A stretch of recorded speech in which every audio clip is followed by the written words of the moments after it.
Before I start, I would like to explain that there will be also a small PowerPoint with photos, so just for your information. I'm stuck.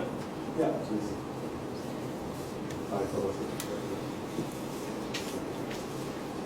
I think you all know what is this. This is a refreshing towel that you can find in one of the planes when you fly with Turkish Airlines. It's just a refreshing towel that you can clean your face, your hands, very, very practical. But it has a special meaning to me actually. Because my father, as I'm trying to be, was also a consultant and a trainer. And he traveled a lot in Turkey, around the world for his business. So whenever he was going for 5 days, 7 days, 10 days. And I always missed him, of course, because he was my father figure. And when he came back, he always brought those refreshing towels to me from his plane journeys. I always kept them, so it had a lot of meaning to me, because it represented some fundamental things for me. It represented traveling, it represented doing what you want in your life, and it represented independence. So I myself have tried to travel as well. I've been to conferences, I just backpacked around the world, I give trainings, I have received trainings. And in these travels, I have seen a lot of amazing things. I have seen the most distinguished man-made structures, such as these.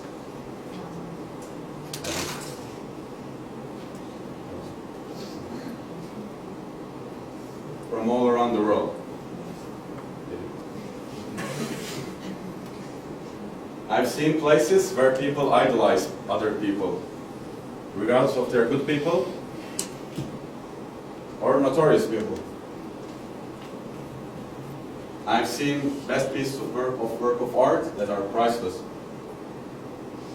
I've been to the most historical places, and I've been to the most modern places in the world as well. I've been to places that you can call paradise, and I've been to places in the middle of nowhere. That's Mongolia. Yeah. But during these travels, I realized something. It all comes down to one thing, actually. What it all comes down to is not that you should only travel, but when you travel, how you live that, how you travel, how to integrate yourself in that society, regardless you travel 2 days, 5 days, 1 year, doesn't matter. The experiences you have, and most importantly, how do you contribute to other people's life during your travels, and more important than that, to your own.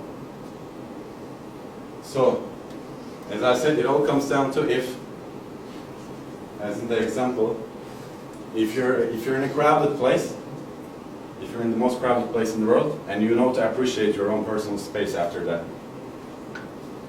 Or if you're in the most spiritual place in the world, and you close your eyes and try to meditate and feel in peace like you have never felt before. Or if you have tried things that you have never tried before in your life. It's really stupid things in very important places. That's a great one. If you ate things that in your culture, people see it as disgusting, the most disgusting things on the planet. But actually you try it and that you like it.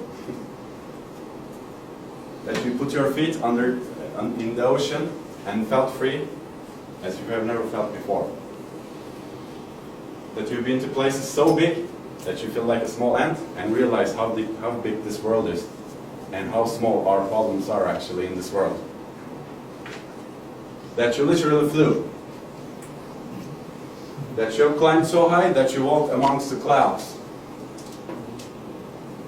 Or when you climb, you go up, you walk, and then you feel so tired that you want to give up at some point, but you actually don't. Your body tells you, stop, it's enough, stop, it's enough. You want to roll down the cliff, but you go on, and you reach the top. And then you feel a satisfaction that you have never felt before in your life. That you interact and meet with animals that you have never seen in your life. Or they meet with you. Or you go kilometers away with them. You will take fake selfies with fake pandas. Or just hang out with them. Or be one of them.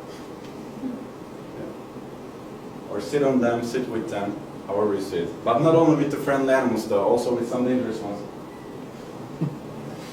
Or more dangerous ones. Or even more dangerous ones. But at the end you sleep with them, and it feels good, because they're fluffy. You spend time with children, the most naive creatures in the world. They love you without any benefits, without any expectations. They just love you. You don't speak the same language with them, but there's one language you speak in common: smiling. From all over the world, doesn't matter how they live. Or it doesn't matter how poor or rich they are, because they're happy nevertheless. In their small worlds, they're happy. And then you also learn how to appreciate your own life and how to be happy yourself as well. Or you live with families that they treat you like one of their own, all around the world again. You sit down and eat with them with your bare hands. They treat you like they're one of their own sons. That's from India. Or you go to schools and teach these children. You teach them something about life, about their own culture.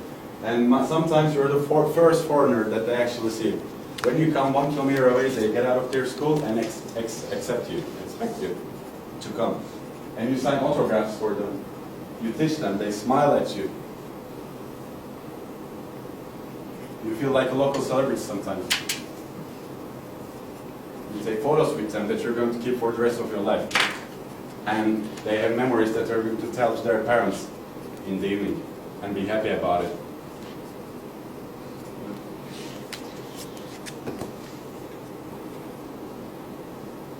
As I said, it all comes down to, no matter where the people are from, which language they speak, which religion they belong to, what color they are, all men are created equal. All men and women are created equal. And as long as you integrate yourself in their society, and if you want to teach them something, share something with them, and live with them during your travels, it's all worth it. And that's what I tried to do so far in my life. I've been to 50 countries. I'm going to be to more countries. But, as I said, it all comes down to how much you contribute during your travels, and most importantly, how much you contribute to yourself. Thank you, Father, for bringing me all these refreshing towels. Thank you very much.